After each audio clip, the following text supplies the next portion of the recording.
Hello everybody, this is Sherry coming to you from my Zen corner. And today I am talking on video about my 5 life traumas in chronological order.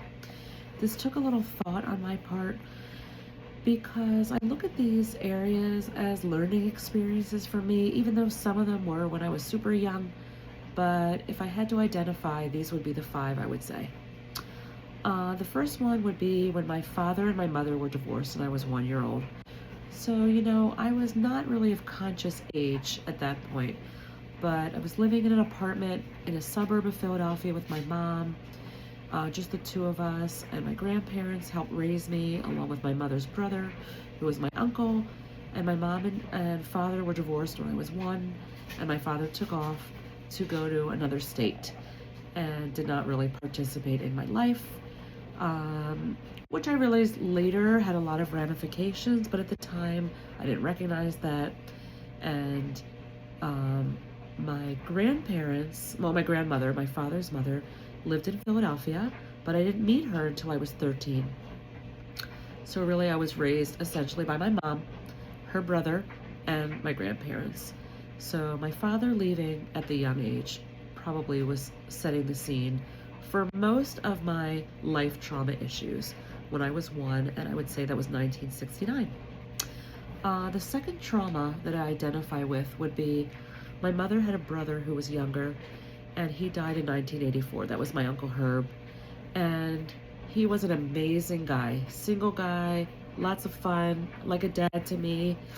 And when he died, the family told me that he had cancer, but he died of AIDS. And at the time it was stigmatized. And, my grandmother, when she lost him, didn't talk about it, of the reason why. And I was under the impression, until I got old enough to figure it out on my own, that he had cancer. But we were very close. I was 16, he was 40 when he died. And he had lived through a cardiac procedure, but ended up having this virus of sort of early origin, and went off for treatments, cancer treatments, to the National Institutes of Health and other kinds of, preliminary AIDS treatments at the time. So I remember before he died, we had a big conversation about going off to college, and he said to me, wherever you decide you'll be able to go, which I really thought meant that I would get in to wherever I applied. But it was because he had left me money for all of my college and graduate school education. So that was certainly traumatic for me to miss him and love him so much. And, I was a teenager before college, looking at the guy who was my dad figure taken away from me and our family. I think the next thing I would have to identify would be when my grandmother passed away. And my mother, after my father left, my mom and I were always very close, but my mom struggled with a lot of mental health issues. So, she always did the best she could, and she met a man when I was 13. That was before my uncle died, and was with him until she passed away. So anyway, when my grandmother died, it was like another mother figure for me. And I got married in 1995 in May, and my grandmother died in November of that year. So that was definitely traumatic. We were very close. She was like a mother. She was a calm presence for me. She was loving. She was caring. She adored me.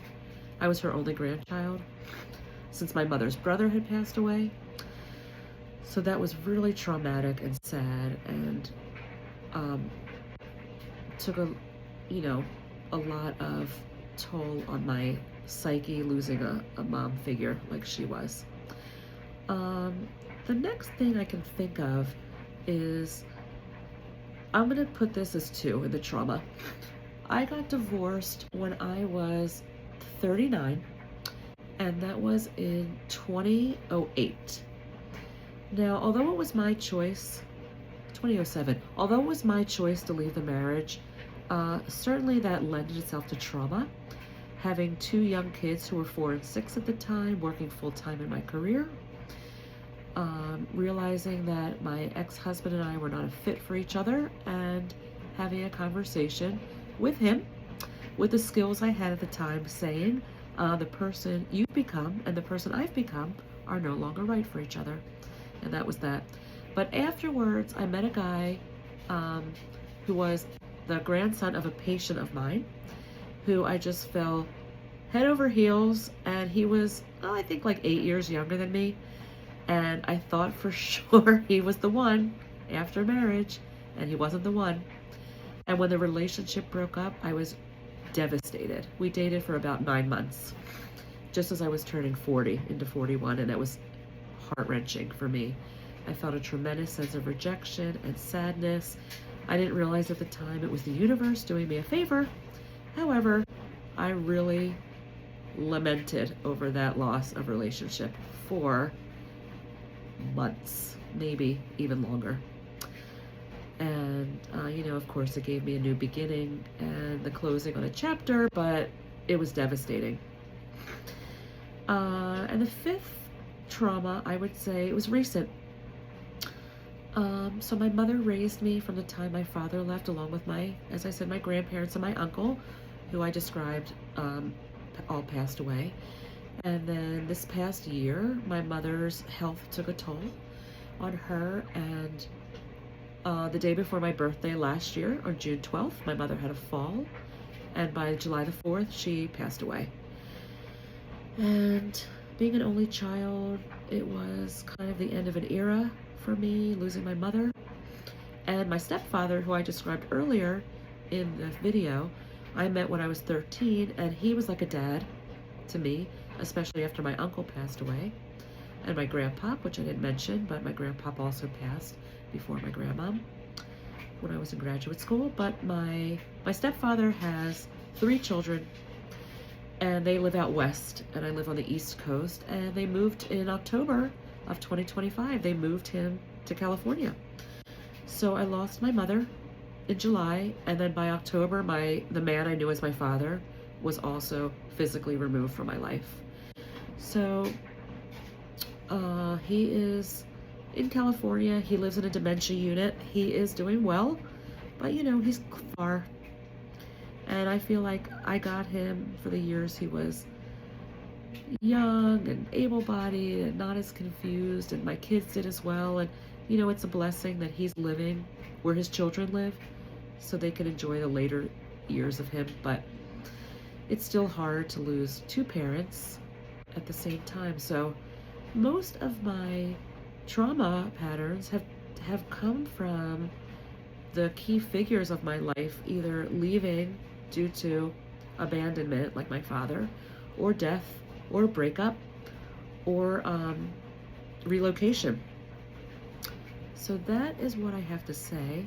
However, on the flip side, I feel like had these traumas not occurred, I wouldn't have had the growth and stepping more into my alignment for the person I'm becoming. So I'm grateful for all of it, even though at the time it was hard and I didn't see the lesson that was involved. So thanks for listening, everybody, and I will see you on the next video.